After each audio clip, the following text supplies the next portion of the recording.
Hello everyone, 90 seconds to bliss. Here we go. We're starting with the hookup in the morning. So we covered the hookup last season.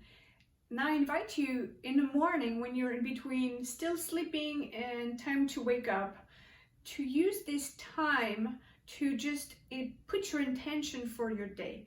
And by doing that, you use the hookup, so middle finger on in the middle of your eyebrows, on your third eye chakra, other middle finger in your belly button, you push and turn and pull up a little bit. All right, so you are in bed, you can use your pillows to get really comfortable, and as you do this, you can take 3 big breaths to just relax.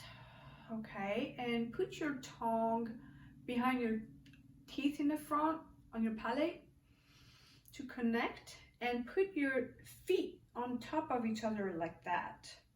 So you are in this position, comfortable, and you put your intention while doing this hookup and connecting your tongue on your palate behind your teeth. Breathe, put your intention. You can even put a smile on your face. That doesn't hurt. Actually, it will help big time to set your day on a really, really good foot. Have a beautiful day. See you in another video.